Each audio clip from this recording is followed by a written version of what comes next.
Just a little update today. This is my 4th of July pumpkin that was pollinated on the 4th of July. Today is the 18th, so it's about 14 days old. And as you can see, it's a little bit smaller than my hand. It's growing pretty big. It's got about till, I would say, about the end of August to fully grow and reach its maturity. So we'll see. This is the first one, so they don't always grow real good, the very first ones that get pollinated. So good news is I got a female here that's about ready to open. Whoops, yeah, female right here that's about ready to open, probably tomorrow. And it looks like she'll have a male with her too. She'll have a boyfriend there tomorrow. So hopefully they both open tomorrow and I can pollinate and get yet another rival jack-o'-lantern pumpkin, which, by the way, these are disease resistant jack-o'-lanterns, these rivals, and so far they've been pretty resistant to just about everything. This burpee jack-o'-lantern, it's doing okay too, but I had to pay a lot more attention to it because it had vine borers. But these ones really didn't get vine borers. They only got them in the leaves. They would not get into the stem, the vine. That's where you don't want them. If they get into a leaf or a flower, not too bad. But if they get down into the stem, they can kill the plant. So watching out for that. Other thing too is I had 2 vine borers that I saw flying around here. They tried to land, but they couldn't seem to do it. And because I sprayed insecticidal soap, sorry, we're out of focus here for some reason. Oh man, I hate this phone. Camera's garbage on it. It just does what it wants. Anyway, I sprayed insecticidal soap on it. Bone-eyed, Captain Jack's, Spinosad, one I reviewed in the other video. So they wouldn't land. They don't want that spore on them, so that was a good thing. So that seems to have worked so far. I'm still going to cover these up because I'm just worried something will happen to them between now and tomorrow. But yep, that's where we are right now. Another thing, I'm going to go down there and trim these flowers off here because the yellow actually attracts more vine borers. So that's something you can do to keep them away also. So that's the update for now. Here's a little pumpkin for now, a little jack-o'-lantern. We'll see how it grows, what it turns into, how big it gets. One other thing you can do here to deter vine borers from visiting your pumpkins is actually to get rid of these flowers after they bloom, or even before they bloom. Believe it or not, you really don't need any up until you start getting a female up there. Then you can leave the male ones around it. But otherwise, if you want to get big pumpkins, and you really want them to kind of bloom up a bit, you do want to kind of remove some of the excess. You don't really want to remove the leaves, but you want to remove some of the flowers when they're gone. And you can even remove them when they're still blooming. As you can see, I removed a bunch of them just so the plant would put more energy into making a pumpkin, because it takes a lot of energy to do that. Even with all the fertilizers and feed and everything else, it still takes energy. So with that said, I was down here trimming, and this is another reason you want to trim, because I was trimming down here and I discovered, what's that? It's hard to see, but there it is. Squash vine borer trying to hide in between there. Whoops, sorry. See that? See that little mess down in there where my finger is pointing? There's a vine borer in there.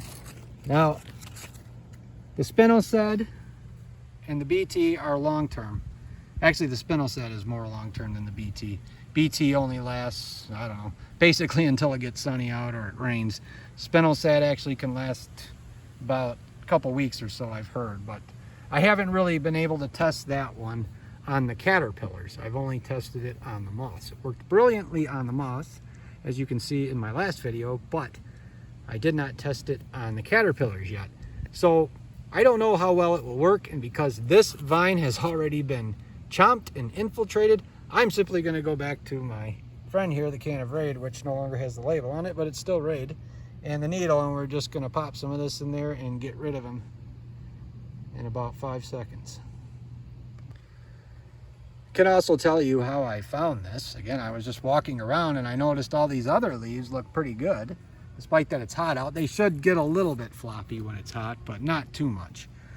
But these ones here looked collapsed, and that's usually an indication that it's not getting water, and that indication is usually because there's a vine borer in there. So yeah, trimming your flowers is good on many levels because it directs energy toward the pumpkin. It keeps the moths away because they like the color yellow, and if the flowers aren't here, they can't see them. And the other thing it does is it clears out airflow down here, so you're less likely to get fungus and that kind of thing. And then of course the other thing is, while you're doing this, you're looking for vine borers, and that's how I just found this one. If I hadn't found it, it might have gotten into my stem here and destroyed the rest of my plant. But now that I got it, I can put a stop to it. So that's something to think about there. Maintenance on your plants. So here we are, got the raid here, and you can kind of see how I do this as much as you can get in there and see. Some of this has already dripped on it. I haven't even pushed the button much. It just kind of came out and it's already dripped in there, but I can't really even see where the hole is, so I'm just gonna make one near it, kind of like that, and just boom, unleash this stuff. I'm so confident I don't even have to see them anymore to know they're dead, because this stuff just kills them so quick.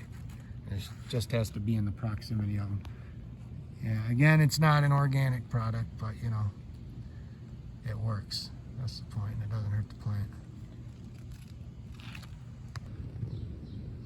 So here is another spot here. This was a junction of the stems that I saw the other day, and it just shows you how sneaky these things are, because you walk around the outside here and you can't see this. It was only because I came over here to work on this pumpkin and trim it a bit and put the new vine under a new mound of dirt there so it can reroot. The only reason I was able to discover this is because I came over here to work on this one.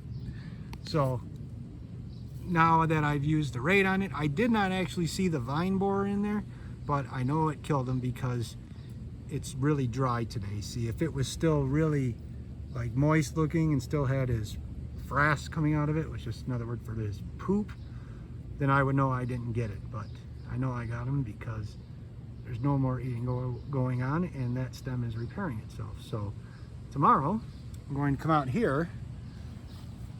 See, we'll walk over here